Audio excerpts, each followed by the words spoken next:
इस संसार को बनाने वाली उस महाशक्ति को मेरा नमन है। एक हमारे मित्र ने संदेश भेजा है और जब इस तरह के संदेश हम पाते हैं तो मुझे उन पर हंसी आती है। संदेश भेजा है कि क्या करें, मैं अपने जीवन से इतना परेशान हूँ कि अब जीने का मन नहीं करता है। हाँ, मैं मानता हूँ ऐसा हो सकता है। प्रकाश जी, इनका नाम प्रकाश है और इन्होंने कहा है कि जीने का मन ही नहीं करता है। पहली बात तो प्रकाश जी, यहाँ पर कुछ चीज़ें हैं जो आपको समझनी चाहिए। जैसे कि जीवन का अपने मूल्य समझना चाहिए आपको। प्रकाश जी, आप समझिए कि इंसान का जन्म क्या है और हम इसे क्यों जिए जा रहे हैं। दूसरी बात ये है कि जो व्यक्ति अपने जीवन का मूल्य खो देता है और जिसके जीवन का मूल्य जिसे पता ही नहीं होता है, उसके मन में ऐसे विचार आते हैं कि जीने का मन ही नहीं कर रहा है। पहली बात तो ये मैं आपको समझा दूं प्रकाश जी कि इंसान ही एक ऐसा जीव है पूरी धरती पर जो होश में जी सकता है, जिसके पास होश हो, जो जागृत हो सके। आज तक आपने सुना है कि किसी दूसरी बिरादरी जीव जंतु में, दूसरी स्पीसीज में किसी अन्य जीव जंतु ने बुद्धत्व को प्राप्त किया हो? नहीं सुन सकते। क्यों? क्योंकि बुद्धत्व को प्राप्त करना परमात्मा को प्राप्त करने के बराबर है, ऐसा समझिए आप। और सिर्फ ये कार्य इंसान ही कर सकता है। मैं मानता हूँ कि बहुतों की ज़िंदगी में इस तरह की चीज़ें आती हैं कि उसका जीने की इच्छा ख़त्म होने लगती है, जीने की इच्छा ही नहीं करती है। तो इसका मतलब ये नहीं कि आप अपने जीवन के मूल्यों को भूल जाएं या जीवन के मूल्य को समझे ही ना। क्या पता जिन परिस्थितियों से आप अपने जीवन को छोड़ने का मन बना रहे हैं या अपने जीवन को न जीना चाहते हैं, नहीं जीना चाहते हैं, वो परिस्थितियाँ आपके जीवन से बड़ी ना हो। मैं नहीं जानता कि किस तरह की परिस्थिति आपके साथ हो रही है, किस तरह की चीज़ें घटित हो रही हैं, किस तरह की परिस्थितियाँ आपके आसपास हैं, मैं नहीं जानता। लेकिन आपके प्रश्न में ये साफ पता चल रहा है कि आप किन तकलीफ़ों से होकर गुजर रहे हैं। लेकिन एक बात हमेशा ध्यान रखें कि जीवन की तकलीफ़ें जो है वो आपके जीवन से बड़ी नहीं हो सकती। जीवन है तो तकलीफ़ें हैं, जीवन नहीं है तो वो सब तकलीफ़ें समाप्त हैं। जीवन का दूसरा नाम ही दुख से भरा हुआ है। तो आप उन्हें जब अपने जीवन से बड़ा मान लेते हैं, अपने जीवन से ऊपर समझ लेते हैं, तब आपको अपने जीवन का कोई मूल्य समझ में नहीं आता है। आप यह समझिए कि आपका जीवन इतना कैपेबल है, इतना सक्षम है कि उन परिस्थितियों से निपट सकता है, इसीलिए उनसे ऊपर है। और जिस दिन आप ये मान लेते हैं कि आपका जो जीवन है उन परिस्थितियों से नीचे हो चुका है, वो परिस्थितियाँ आपके जीवन पे हावी होने लगती हैं, तो आपके जीवन का मूल्य ख़त्म महसूस होता है और आप जो है सोचते हैं कि ना जिए तो अच्छा है। आप इस तरह की धारणाएं, इस तरह के विचार मन में ना बना लें, ना आने दें, क्योंकि आत्महत्या जैसी धारणाएं जो है जीवन में, वह कभी भी सही दिशा की ओर नहीं ले जाएंगे, वो आपके जीवन के मूल्यों को समाप्त कर देंगे। और आपका जीवन इतना सक्षम है कि आपको हर परिस्थितियों से ऊपर ले जा सकता है। हर परिस्थिति से आप हर परिस्थिति से बाहर आ सकते हैं।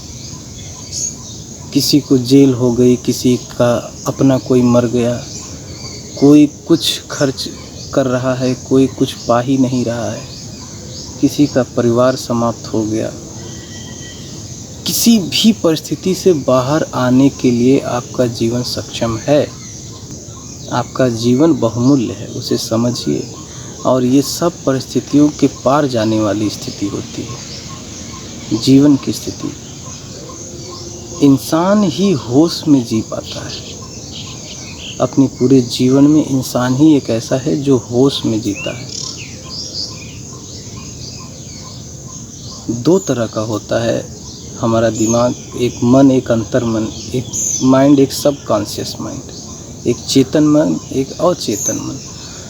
तो होश में जीता है ये ठीक है, लेकिन समाधि के द्वारा बुद्धत्व को भी प्राप्त कर सकता है, जागृत भी हो सकता है। ये इंसान ही के पास ऐसी क्षमता है। तो सोचिए, जब इंसान परमात्मा को खोज लेने का रास्ता ढूंढ सकता है तो अपने जीवन की छोटी छोटी चीज़ों से नहीं निपट सकता है। मैंने बहुत सारे जो है कि चीज़ें देखी हैं, बहुत सारे मैंने ऐसे केसेस देखे हैं कि लोग अपने जीवन से परेशान होकर आत्महत्याएं कर लेते हैं। उन्हें लगता है कि हमारे जीवन का मूल्य खत्म हो चुका है, लेकिन ऐसा नहीं है। मैं इतना आपको समझा देता हूँ कि आपका जीवन हर परिस्थितियों को पार पाने की क्षमता रखता है, ये समझिए। जैसे एक बार की कहानी सुनाओ कि एक बार कौशल महाराज को फांसी हुआ। एक लोग थे कौशल, तो कौशल के बारे में मैंने अन्य कहानियाँ भी बताई हैं। तो मैं बता दूं कि एक बार कौशल जी को फांसी की सज़ा सुनाई गई, और जब अंतिम समय आया, फांसी होने वाली थी, तो उनसे पूछा गया, वहाँ पे जो लोग रहते हैं उस समय, उनसे पूछा गया कि तुम्हारी कोई अंतिम इच्छा है तो बता दो, और अब तो तुम्हें फांसी हो ही जाएगी। तो कौशल महाराज ने कहा कि ऐसा है कि फांसी, मेरी अंतिम इच्छा यही है कि फांसी जो है मेरे पैरों में फंदा लगाया जाए फांसी का। तो यह अस्तर होता है दिमाग का कि इस परिस्थिति में भी वो लड़ रहा है, वह जो है सॉल्यूशन खोज रहा है, वह हल निकाल रहा है। बहुत लोग होते हैं कि जीवन के सामने अपने आप को, जीवन के सामने नहीं, जीवन की परिस्थितियों के सामने अपने आप को समर्पण कर देते हैं। और जिसने परिस्थितियों के सामने समर्पण कर दिया, वो तो परिस्थितियाँ तो हावी हो जाएंगी, सीधी सी बात है। यहाँ बहुत लोग हैं, उम्र बिता लिए, मृत्यु का इंतज़ार कर रहे हैं। वो अपनी परिस्थितियों के सामने समर्पण कर चुके हैं कि बस अब मुझे नहीं जीना है। वरना जीने के लिए तो स्टीफन हॉकिंस का एक एक अंग, बहुत बड़े महान फिजिसिस्ट थे, बहुत बड़े महान भौतिक विज्ञानी थे।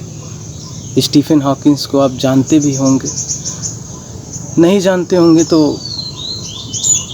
इस समय इंटरनेट का ज़माना है, आप देख सकते हैं, सर्च कर सकते हैं गूगल पे। स्टीफन हॉकिंस के बारे में जानकारियाँ इकट्ठा करिए कि वह व्यक्ति जीवन के अंतिम क्षणों में एक एक अंग काम करना बंद कर रहा था, और स्टीफन हॉकिंस जो है कि शोध कर रहे थे विज्ञान पर, क्योंकि उन्होंने जीवन को समझा था, जीवन को पकड़ा था। वो परिस्थितियों के पार जाने का उनके अंदर जो है क्षमता विकसित हो चुकी थी। आपको क्या करना है प्रकाश जी, की परिस्थितियों के पार जाने की क्षमता विकसित करनी है। मैं जीना नहीं चाहता, मैं नहीं इस परिस्थिति में मर जाना चाहता हूँ, या बहुत विकट समस्या खड़ी हो गई है, तो इस तरह की बातें अपने जीवन के मूल्यों को समाप्त करने वाली हैं। या तो आप अपने जीवन का मूल्य नहीं समझते हैं। इतने सारे जीव जंतु हैं पूरे संसार में, उसमें मनुष्य का जन्म पाना ऐसा होता है कि एक वरदान होता है। और मनुष्य के जन्म पाने के बावजूद हाथ पैर सारे अंग आपके स्वस्थ हों, दिमाग स्वस्थ हो, मस्तिष्क स्वस्थ हो, सब कुछ स्वस्थ हो, यह एक बड़ा वरदान है। आपका पेट भर रहा है, यह उससे बड़ा वरदान है। आप भूखों नहीं मर रहे हैं। यहाँ तो कितने हैं कि भूखे ही मरते हैं। क्यों? क्योंकि अपने जीवन के मूल्यों को उन्होंने समझा नहीं कि वो उस परिस्थिति से लड़ें। और जो लोग भूखे मरते हैं, यदि वो उस परिस्थिति से लड़ लेते हैं तो वो भूखे भी नहीं मरते। आध्यात्मिकता तो बात की बात है, पेट भरेगा तो आध्यात्मिकता आएगी। जब पेट ही खाली रहेगा तो आप पहले उसकी आपूर्ति करने की सोचेंगे। बहुत सारी चीज़ें हैं जीवन में। आपकी परिस्थितियां जो भी हों, आप उनको यदि अपने ऊपर हावी होने देते हैं, यदि वो आपको अपने नियंत्रण में ले लेती हैं, तब फिर आपके जीवन का मूल्य समाप्त होने जैसा आपको महसूस होता है। या आप जीवन के मूल्यों को समझ नहीं पाते और बाद में ऐसा होता है कि आप कहते हैं कि मैं जीना नहीं चाहता। आप समझिए, आपको जागना है, आपको अपने आप को झकझोर देना है, जागृत कर लेना है कि नहीं, मेरा जीवन और मैं स्वयं जो हूँ अपनी परिस्थितियों से निपटने के लायक हूँ। परमात्मा किसी भी तरह की परिस्थिति बनाता है, यहाँ तक कि मृत्यु का भी यदि संयोग बना देता है तो उसमें भी एक क्षण ऐसा बनाता है कि जिस क्षण आप अपने जीवन को उन परिस्थितियों से ऊपर बना सकते हैं, उन परिस्थितियों से ऊपर ला सकते हैं, यानी आप बच सकते हैं। ऐसा परमात्मा बनाता है इंसान को, ऐसा बनाता है परिस्थितियाँ। यदि मृत्यु ही प्राप्त हो रही हो किसी ऐसी परिस्थिति में, आप सोचते हैं कि न जीना चाहें, मर तो रहे हैं, इससे अच्छा पहले ही मर जाएं, तो भी यदि आप जागृत होकर मरते हैं तो आपका मृत्यु नहीं रह जाएगा। यदि आप आध्यात्मिकता को जान करके, यदि आप होश में आके मरते हैं, मृत्यु को देख करके मरते हैं, स्वयं को समझ के मरते हैं, स्वयं को जान के मरते हैं, तो आपका मृत्यु न रह जाएगा, वो जीवन हो जाएगा। समझिए, इस धरती पे कोई ऐसी परिस्थिति नहीं बन पाई है कि जो आपके जीवन से ऊंची हो, जीवन से बड़ी हो। यदि सामने मृत्यु भी खड़ी है और उस समय आप होश में आ जाओ तो मृत्यु भी आपका कुछ न बिगाड़ सकेगी। जीसस मरे, मृत्यु उनके शरीर को खत्म की, लेकिन जीसस जागृत होके मरे। सुकरात मरा, जागृत होके मरा। बहुत से बुद्ध पुरुष मरे, जागृत होके मरे। कृष्ण मरे, मीरा मरी, कौन नहीं मरा, बुद्ध मरे, सब मरे, लेकिन जागृत होके मरे। और उनका मृत्यु न रह गया, वह जीवन बन गया। आप परिस्थितियों को समझिए। आप शरीर खत्म करेंगे, लेकिन जो चीज़ें बन गई होंगी वह चीज़ें रहेंगी, उन्हें आप नहीं खत्म। यदि आप परिस्थितियों के सामने समर्पण कर दिए हैं तो आप अपना जीवन दे रहे हैं। ऐसा कुछ नहीं है कि आप उन परिस्थितियों को समाप्त कर रहे हैं। वह परिस्थितियां वहीं रहेंगी, सारा कुछ वहीं रहेगा, सारा अस्तित्व वहीं रहेगा। तो आप कोशिश करिए कि जीवन देना कोई विकल्प नहीं है, न जीना कोई विकल्प नहीं है। और जीवन तो परमात्मा के हाथ में, वो दिया है, वो लेगा। मरना तो तय है, मृत्यु तो तय है। आपका जो काम है आप वो ईमानदारी से नहीं कर रहे हैं, इसलिए आपको जीने का इच्छा नहीं कर रहा है। आपका जो कार्य है वो ईमानदारी से करिए, उन परिस्थितियों से निपटिए, खोजिए, रास्ता खोजिए, कोई ना कोई रास्ता ज़रूर निकल जाएगा। ये समझ लीजिए आप। जैसे पानी अपना एक रास्ता ढूंढ लेता है, वैसे आप भी अपना रास्ता ढूंढ लेंगे। ज़रूर ढूंढेंगे। कहा गया है, कल बल छल ऊपर चढ़े, अंत नीच को नीच। तो जिस प्रकार पानी अपना रास्ता किसी भी तरह से ढूंढ लेता है और धरती माँ के संपर्क में आ जाता है, समुंदर तक पहुंच जाता है, नदियाँ समुंदर तक पहुंच जाती हैं, वैसे आपको अपनी परिस्थितियों के पार जाना है, कोई ना कोई रास्ता मिल जाएगा। आप परिस्थितियों के सामने समर्पण मत करिए। प्रकाश जी, आपको जीना है और जीवन मृत्यु ये आपकी बनाई गई प्रक्रिया या आपकी बनाई गई सिस्टम नहीं है। यदि आप ऐसा करते हैं तो आप पाप के भागीदार होंगे। जीवन मृत्यु परमात्मा की बनाई गई चीज़ है, परमात्मा का बनाया गया सिस्टम है, उसको आप डिस्टर्ब ना करें।